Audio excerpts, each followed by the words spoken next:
నమస్కారం ETV news కు స్వాగతం ముఖ్యాంశాలు రెండు రైళ్లకు ఒకే పేరు వల్లే న్యూఢిల్లీ రైల్వే స్టేషన్లో తొక్కిసలాట ప్రాథమిక దర్యాప్తులో పోలీసుల గుర్తింపు 18కి చేరిన మృతుల సంఖ్య ఎమ్మెల్సీ ఎన్నికల్లో కూటమి పార్టీలు సమన్వయంతో వెళ్లాలన్న చంద్రబాబు అసెంబ్లీ ఎన్నికలకు మించి మెజారిటీ సాధించాలని నిర్దేశం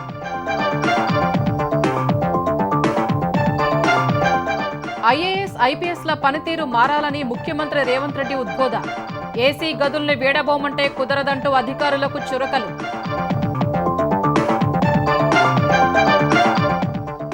మార్చి నెలాఖరుకు సిద్ధం కానున్న హైదరాబాద్ మెట్రో రెండో దశ డిపిఆర్ ప్రభుత్వ అనుమతి రాగానే కేంద్రానికి పంపుతామన్న ఎన్వీఎస్ రెడ్డి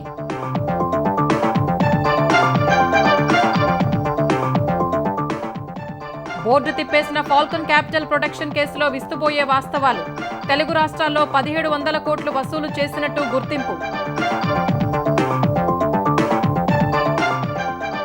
దేశవ్యాప్తంగా 29,500 డ్రోన్లు రిజిస్టర్ అయినట్టు డీజీసీఏ వెల్లడి అత్యధికంగా ఢిల్లీలో నమోదు 6వ స్థానంలో నిలిచిన తెలంగాణ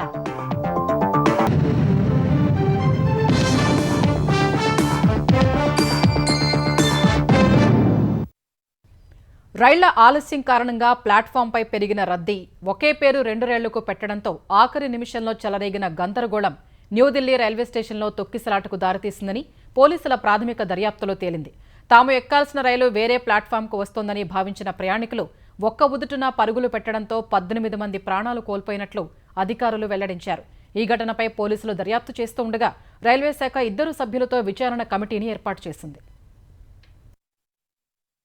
న్యూఢిల్లీ రైల్వే స్టేషన్లో శనివారం రాత్రి జరిగిన తొక్కిసలాట ఘటనపై ఢిల్లీ పోలీసులు రైల్వే శాఖ వేరువేరుగా దర్యాప్తు చేపట్టాయి 2 ఉన్నతాధికారులతో విచారణ కమిటీని రైల్వే శాఖ ఏర్పాటు చేసింది వెంటనే విచారణ చేపట్టిన కమిటీ న్యూఢిల్లీ రైల్వే స్టేషన్లోని అన్ని సీసీటీవీ ఫుటేజీలను భద్రపరచాలని ఆదేశించింది తొక్కిసలాటలో మరణించిన వారి కుటుంబాలకు ఒక్కొక్కరికి 10 లక్షల రూపాయల చొప్పున రైల్వే శాఖ పరిహారాన్ని ప్రకటించింది తీవ్రంగా గాయపడిన వారికి 2.5 లక్షలు స్వల్పంగా గాయపడిన వారికి ₹1,00,000 ఇస్తామని తెలిపింది అటు తొక్కిసలాటపై దర్యాప్తు చేపట్టిన ఢిల్లీ పోలీసులు ఒకేలా ఉన్న 2 ట్రైన్ల పేర్లు ప్రయాణికుల్లో గందరగోళాన్ని పెంచాయని చెప్పారు ప్రయాగ్రాజ్ ఎక్స్ప్రెస్ కోసం వేచి చూస్తున్న వారంతా ప్లాట్ఫామ్ నంబర్ 14పై వేచి ఉన్నారని అప్పటికి అక్కడ రద్దీ విపరీతంగా ఉందని వివరించారు స్వతంత్ర సేనాని ఎక్స్ప్రెస్ భువనేశ్వర్ రాజధాని ఎక్స్ప్రెస్లలో వెళ్లాల్సిన ప్రయాణికులు ప్లాట్ఫామ్ నంబర్లు 12, 13, 14 వద్ద ఉన్నారని చెప్పారు అదే సమయానికి Prayagraj special rail platform number 16పైకి వస్తుందని మైక్లో ప్రకటించారని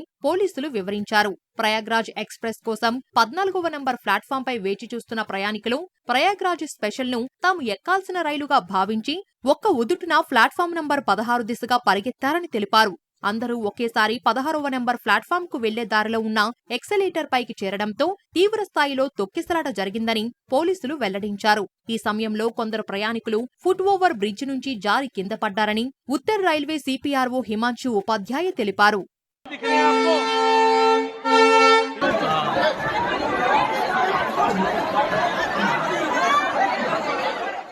న్యూఢిల్లీ రైల్వే స్టేషన్లో శనివారం రాత్రి 9:55 నిమిషాల ప్రాంతంలో తొక్కిసలాట జరగ్గా వెంటనే సహాయ చర్యలు చేపట్టారు తొక్కిసలాట తర్వాత పెద్ద సంఖ్యలో బూట్లు చిరిగిన సంచులు బట్టలు ప్లాట్ఫామ్లపై చెల్లాచెదురుగా పడిపోయాయి వాటిని తొలగించడానికి రైల్వే సిబ్బంది రాత్రంతా శ్రమించారు ప్లాట్ఫామ్ నంబర్ 16 వైపు ఉన్న ఎస్కలేటర్ పై తొక్కిసలాట కారణంగా దాని నిండా ప్రయాణికుల వస్తువులు చెల్లాచెదురుగా పడిపోయాయి అప్పుడు భద్రతా సిబ్బంది జోక్యం చేసుకోవడానికి యత్నించినప్పటికీ జనసమూహం పెద్దగా ఉండటం వల్ల సాధ్యం కాలేదు కొందరు తప్పించుకోవడానికి రైలింగ్ ఎక్కడానికి యత్నించగా కొందరు మిగిలిన వారి పాదాల కింద నలిగిపోయారని ప్రత్యక్ష సాక్షులు తెలిపారు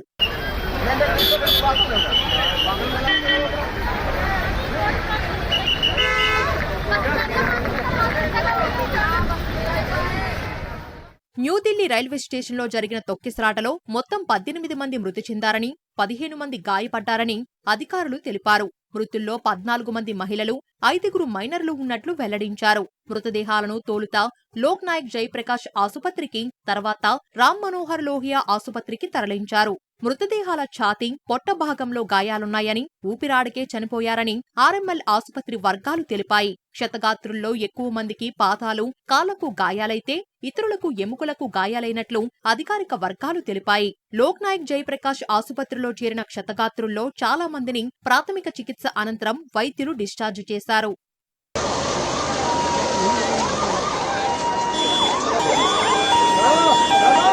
గాయపడిన వారిని Delhi lieutenant governor VK Saxena, ఆపద్ధర్మ ముఖ్యమంత్రి అతీషి ఆసుపత్రికి వెళ్లి పరామర్శించారు. అందరికీ అండగా ఉంటామని భరోసా ఇచ్చారు. తొక్కిసలాట ఘటనలో ప్రాణాలు కోల్పోయిన వారికి రాష్ట్రపతి ద్రౌపది ముర్ము సంతాపం తెలిపారు. గాయపడిన వారు త్వరగా కోలుకోవాలని ప్రార్థిస్తున్నట్లు ఎక్స్లో పోస్టు చేశారు. ఉపరాష్ట్రపతి జగదీప్ ధన్కడ్, ప్రధాని నరేంద్ర మోదీ, కేంద్ర మంత్రులు, వివిధ రాష్ట్రాల ముఖ్యమంత్రులు, మంత్రులు ఈ ఘటనపై తీవ్ర విచారం వ్యక్తం చేశారు. మృతుల కుటుంబాలకు సానుభూతి ప్రకటించారు. న్యూఢిల్లీ రైల్వే స్టేషన్లో తొక్కిసలాటకు నైతిక బాధ్యత వహిస్తూ రైల్వే మంత్రి అశ్విని వైష్ణవ్ తన పదవికి రాజీనామా చేయాలని కాంగ్రెస్ డిమాండ్ చేసింది. అశ్విని వైష్ణవ్ రాజీనామా చేయకపోతే రైల్వే వ్యవస్థ నిర్వహణ లోపాల కారణంగా రైల్వే మంత్రిని పదవి నుంచి తొలగించాలని కాంగ్రెస్ అధికార ప్రతినిధి సుప్రియా శ్రీనేత్ అన్నారు. ఎంతమంది ప్రయాణికులు స్టేషన్లోకి వస్తున్నారో రైల్వే అధికారులకు బాగా తెలుసని తెలిపారు. ప్రతి గంటకు 1500 టికెట్లు అమ్ముడయ్యే స్టేషన్లో రద్దీని నియంత్రించేందుకు రైల్వే అధికారులు సరైన ఏర్పాట్లు చేయలేదని మండిపడ్డారు. దేశంలో 2 హిందుస్థాన్లు ఉన్నాయని ఆరోపించిన కాంగ్రెస్ నేత ఒకవైపు తన స్నేహితులు మహాకుంభమేళాలో పుణ్యస్నానాలు చేసేలా రాజు సహాయం చేస్తుంటే మరోవైపు రైల్వే స్టేషన్లలో సామాన్యులు మరణిస్తున్నారని ఆగ్రహం వ్యక్తం చేశారు. ప్రత్యక్ష సాక్షుల కథనాలు విని తన వెన్నులో వణుకు పుట్టిందన్నారు. ఈ విషాద నేపథ్యంలో రైల్వే మంత్రికి ఒక్క క్షణం కూడా ఆ పదవిలో కూర్చునే అర్హత లేదన్నారు. బాధ్యతలు నిర్వర్తించడంలో పూర్తిగా విఫలమైన అశ్విని వైష్ణవ్ రాజీనామా చేయకపోతే పదవి నుంచి తొలగించాలని సుప్రియా డిమాండ్ చేశారు. ప్రయాగ్రాజ్ మహాకుంభమేళాకు భక్తులు భారీ సంఖ్యలో తరలివస్తూనే ఉన్నారు. ఫిబ్రవరి 26తో మహాకుంభమేళా పరిసమాప్తమవుతూ ఉండగా పుణ్యస్నానాలు చేసే భక్తుల రద్దీ కొనసాగుతోంది. ప్రయాగ్రాజ్ రైల్వే స్టేషన్ నుంచి మహాకుంభనగర్ వరకు పెద్ద సంఖ్యలో భక్తులు కనిపిస్తున్నారు. గంగా, యమున, సరస్వతీ నదుల త్రివేణి సంగమంలో పుణ్యస్నానాలు ఆచరిస్తున్నారు. మహాకుంభమేళాలో ఘాట్లన్నీ జనంతో నిండిపోతున్నాయి. జనవరి 13 నుంచి కొనసాగుతున్న మహాకుంభమేళాలో 50 కోట్ల మందికి పైగా పుణ్యస్నానాలు చేశారని అధికారులు ప్రకటించారు. మహాకుంభమేళాకు వస్తున్న భక్తుల వాహనాలతో ప్రయాగ్రాజ్కు దారితీసే మార్గాల్లో భారీగా వాహనాల రద్దీ నెలకొంది. ప్రయాగ్రాజ్తో సరిహద్దు కలిగిన మధ్యప్రదేశ్ రేవా జిల్లాలో చెగ్గాడ్ సరిహద్దు వద్ద గంటకు 1000 వాహనాలు ప్రయాగ్రాజ్ వైపు వెళుతున్నాయి. 800 వాహనాలు తిరుగు ప్రయాణమవుతున్నాయి. చెగ్గాడ్ సరిహద్దు నుంచి ప్రయాగ్రాజ్ 45 కిలోమీటర్లు ఉండగా చెగ్గాట్కు కేవలం 6 కిలోమీటర్ల దూరంలోనే మహాకుంభమేళా వాహనాల తొలి పార్కింగ్ ఉంది. ఆంధ్రప్రదేశ్ పట్టభద్రుల ఎమ్మెల్సీ ఎన్నికల్లో 3 పార్టీల నేతలు నిత్యం సమన్వయంతో ఉండాలని ముఖ్యమంత్రి చంద్రబాబు స్పష్టం చేశారు. నేతలు కూటమి ధర్మాన్ని పాటిస్తూ ఎన్నికల నియమావళిని ఉల్లంఘించకుండా విజయం కోసం పనిచేయాలని సూచించారు. ఉమ్మడి గుంటూరు, కృష్ణా, ఉభయ గోదావరి జిల్లాల మంత్రులు, ఎంపీలు, ఎమ్మెల్యేలు, కూటమి నేతలతో సీఎం చంద్రబాబు టెలికాన్ఫరెన్స్ నిర్వహించారు. సార్వత్రిక ఎన్నికల్లో వచ్చిన మెజారిటీ కంటే ఎమ్మెల్సీ ఎన్నికల్లో వచ్చే మెజారిటీ మెరుగ్గా ఉండాలని దిశానిర్దేశం చేశారు. పట్టభద్రుల ఎమ్మెల్సీ ఎన్నికలకు 10 రోజుల సమయం మాత్రమే ఉందన్న సీఎం కూటమి అభ్యర్థులు ఘన విజయం సాధించేలా నాయకులంతా సమిష్టిగా పనిచేయాలని ఆదేశించారు. క్షేత్రస్థాయిలో సమన్వయం చేసుకుని ఓటర్లను చైతన్యపరచాలని సీఎం సూచించారు. 8 నెలల్లోనే కూటమి ప్రభుత్వం చేసిన మంచి కార్యక్రమాలు, అభివృద్ధిని ప్రజలకు వివరించాల్సిన బాధ్యత అందరిపై ఉందని 3 పార్టీల నేతలకు చంద్రబాబు దిశానిర్దేశం చేశారు. గుంటూరు జీజీహెచ్ ఆసుపత్రిలో గులియన్ బ్యారీ సిండ్రోమ్ జీబీఎస్తో ఓ మహిళ మృతి చెందారు. ప్రకాశం జిల్లా అలసందలపల్లికి చెందిన కమలమ్మ తీవ్ర జ్వరం, కాళ్లు చచ్చుబడిపోవడంతో గుంటూరు జీజీహెచ్లో చేరారు. కొద్ది రోజులుగా ఆసుపత్రిలో వెంటిలేటర్పై చికిత్స పొందుతోన్న ఆమె ఇవాళ మరణించారు. కమలమ్మ మృతిని ఆసుపత్రి సూపరింటెండెంట్ ధృవీకరించారు.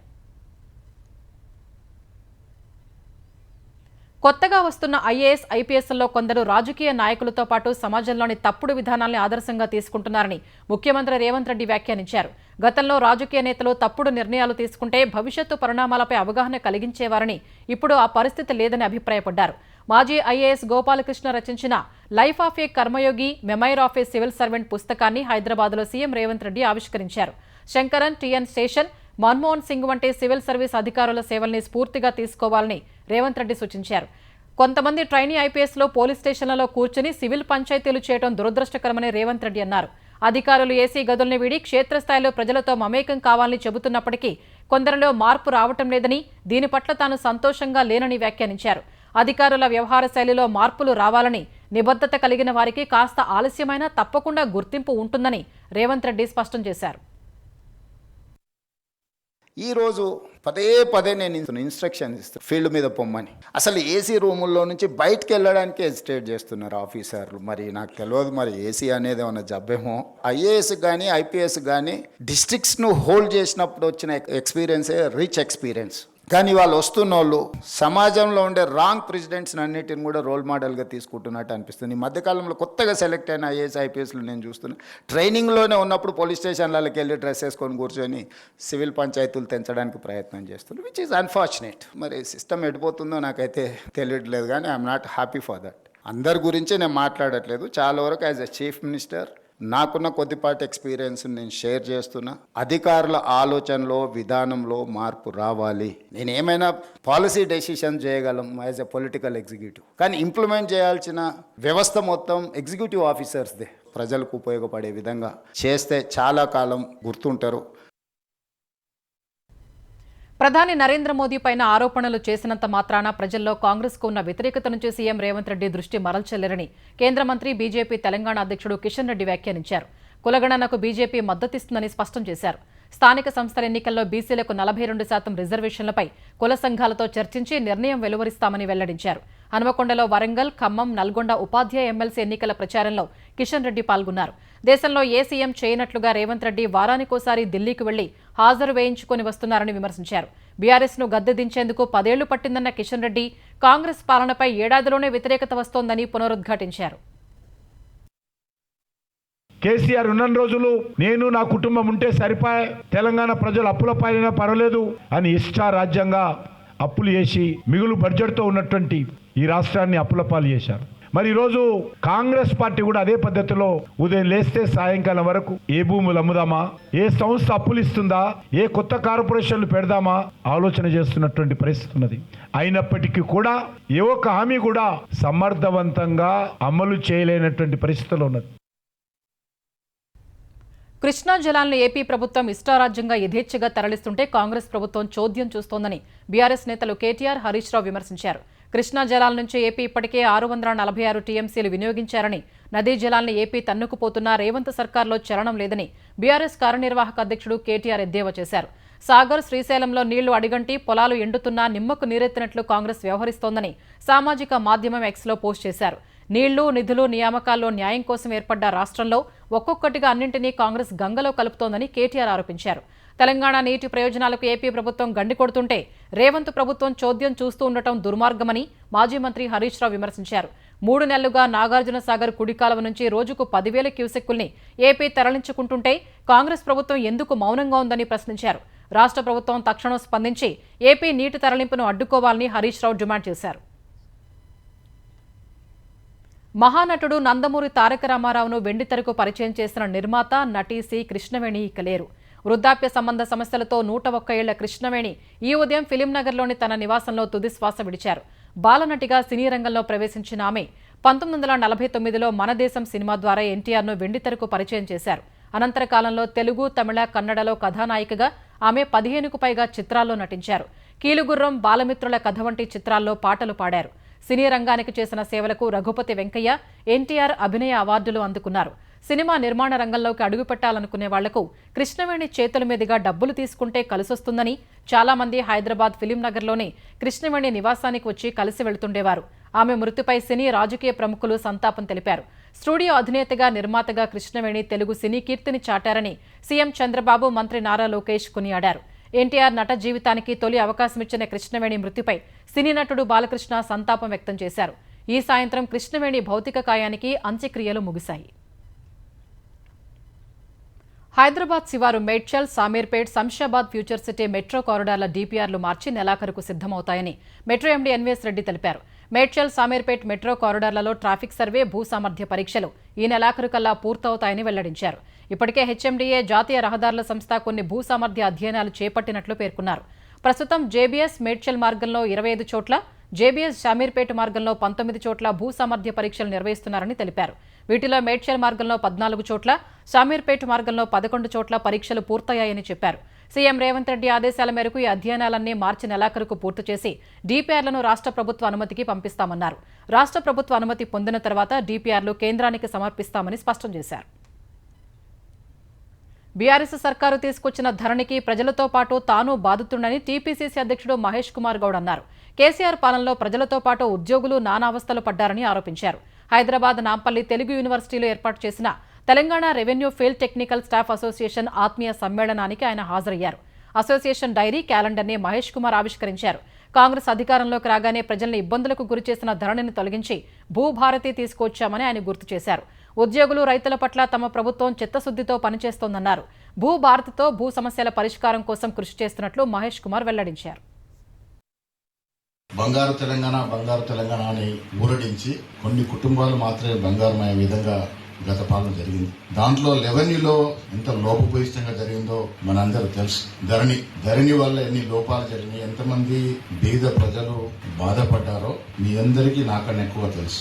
నేను కూడా బాధితున్నాయి. నాది నిజామాబాద్ జిల్లా భీమిగల్మల్ రాహత్నాథ్ గ్రామం. మా తాతగారు ఇచ్చింది 11 ఎకరాలు. చాలా ఎకరాలు మా కుటుంబ సభ్యులు మాయమైపోయాయి. అడిగే హక్కు లేకుండా, అసలు అడిగిన ఎవరు పలకరించే పరిస్థితి లేకుండా ఉండింది గత ప్రభుత్వ కాలంలో. గత నెల 15న బోర్డు తిప్పేసిన ఫాల్కన్ క్యాపిటల్ ప్రొటెక్షన్ కంపెనీ కేసులో విస్తుపోయే విషయాలు వెలుగులోకి వచ్చాయి. ఫాల్కన్ క్యాపిటల్ ప్రొటెక్షన్ కంపెనీ ప్రతినిధులు పెట్టుబడుల పేరిట 6,979 మంది నుంచి 1,700 కోట్ల రూపాయలు వసూలు చేసినట్లు సైబరాబాద్ పోలీసులు గుర్తించారు. డిపాజిటర్లకు 850 కోట్ల రూపాయలు మాత్రమే చెల్లించినట్లు తెలిపారు. సేకరించిన డబ్బును 14 షెల్ కంపెనీలకు నిందితులు బదిలీ చేసినట్లు వెల్లడించారు. ఈ పోంజీ స్కామ్ కేసులో Falcon Capital Protection force director Kavya Nalluri, vice president Pavan Kumar ఓదెలను సైబరాబాద్ ఆర్థిక నేరాల విభాగం పోలీసులు అరెస్ట్ చేశారు. ఈ కేసులో మొత్తం 20 మందిని నిందితులుగా పోలీసులు చేర్చారు. అమ్మాయిల్ని బ్లాక్మెయిల్ చేసి తన కోరికలు తీర్చుకున్న కామాంధుడు మస్తాన్ సాయి వ్యవహారంలో గుంటూరు మస్తాన్ దర్గా ప్రతిష్ట దెబ్బతింటోందని ఏపీ గవర్నర్ అబ్దుల్ నజీర్కు లావణ్య తరపు న్యాయవాది లేఖ రాశారు. మస్తాన్ దర్గాకు ధర్మకర్తగా ఉన్న నిందితుని తండ్రి రామ్మోహన్ రావును ఆ పదవి నుంచి వెంటనే తొలగించాలని లేఖలో కోరారు. ధర్మకర్త కుమారుడు మస్తాన్ సాయిపై ఉన్న నేరాల వల్ల దర్గా పవిత్రతకు, భద్రతకు భంగం వాటిల్లుతోందని పేర్కొన్నారు. మస్తాన్ సాయిపై ఇప్పటికే మహిళల నగ్న చిత్రాలు, డ్రగ్స్ కేసులు, అత్యాచారం ఇలా సుమారు 5 క్రిమినల్ కేసులు ఉన్నట్లు తెలిపారు. మస్తాన్ దర్గాపై ధర్మకర్త రామ్మోహన్ రావు కుటుంబ ఆధిపత్యాన్ని తొలగించి ప్రభుత్వం ఆధ్వర్యంలో దర్గా నిర్వహించాలని కోరారు. ఇదే లేఖను గుంటూరు జిల్లా collector Nagalakshmi, AP minority welfare కార్యదర్శి హర్షవర్ధన్, సిఎస్ విజయానంద్కు పంపారు. హైదరాబాద్ శివారు మేడ్చల్లో దారుణ హత్య జరిగింది. పట్టపగలు అందరూ చూస్తుండగానే సొంత అన్నను తమ్ముడు మరో వ్యక్తితో కలిసి కత్తులతో పొడిచి కిరాతకంగా హత్య చేశాడు. కామారెడ్డి జిల్లా మాచారెడ్డికి చెందిన గన్య టీజీఎస్ఆర్టీసీలో డ్రైవర్గా పనిచేస్తున్నాడు. ఉద్యోగరీత్యా మేడ్చల్లో నివాసం ఉంటున్న గన్యకు 3 కుమారులు, 1 కూతురు సంతానం. అందులో 2వ కుమారుడు ఉమేష్ మద్యానికి బానిసై రోజు కుటుంబ సభ్యులతో గొడవ పడుతూ ఉండేవాడు. అతని ప్రవర్తనతో విసిగిపోయిన చిన్న కుమారుడు రాజేష్ మరో బంధువుతో కలిసి మేడ్చల్లో నడి రోడ్డుపై హత్య చేశాడు.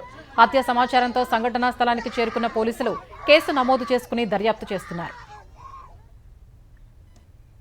క్షణికావేశంలో 2 పిల్లలకు విషమిచ్చి తల్లి ఆత్మహత్య చేసుకున్న ఘటన జగిత్యాల జిల్లా పెగడపల్లి మండలం మద్దులపల్లిలో జరిగింది.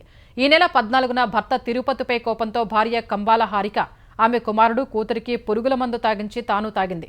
వెంటనే వారిని జగిత్యాల ఆసుపత్రికి తరలించగా అదే రోజు రాత్రి హారిక చనిపోయింది. 2 పిల్లల పరిస్థితి విషమించగా హైదరాబాద్కు తరలించారు. వారు ఆసుపత్రిలో చికిత్స పొందుతూ ఇవాళ ప్రాణాలు కోల్పోయారు. తల్లి, 2 పిల్లల మృతికి భర్త తిరుపతే కారణమని హారిక తల్లిదండ్రులు పోలీసులకు ఫిర్యాదు చేశారు.